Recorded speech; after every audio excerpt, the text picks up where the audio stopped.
Hello, our project is titled Towards a Sustainable Coos Bay. Our three projects highlight three different potential renewable sources of energy around the city.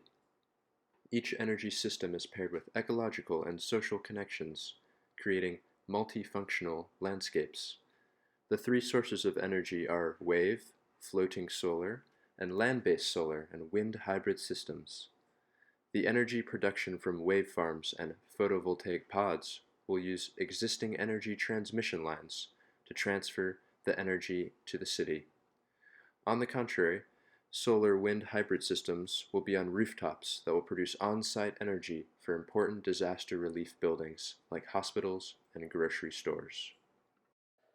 Along the Coos Bay waterways, multifunctional photovoltaic pods will be accessible via public platforms on which people can dock their boats and fish and relax on.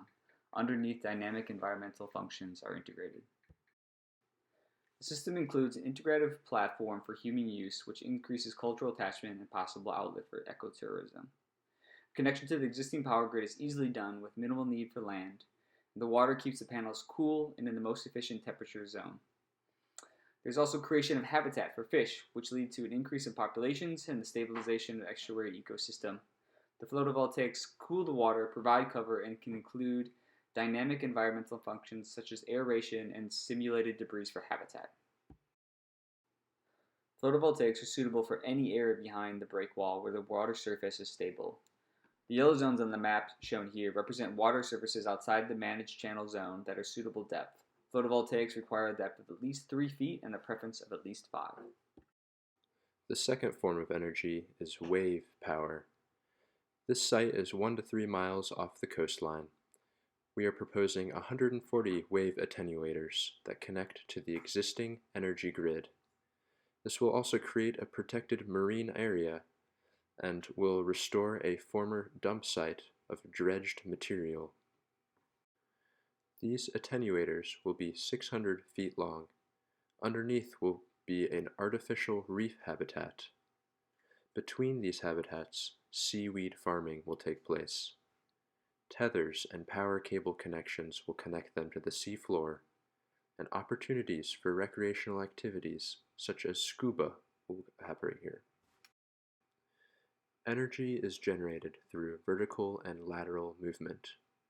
Each attenuator faces the direction of the wave and away from the coastline, and each attenuator produces 750 kilowatts of energy.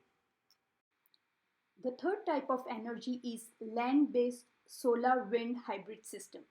Building like the Bay Hospital requires personal energy infrastructure so that it can continue to function during a power outage due to an unprecedented disaster.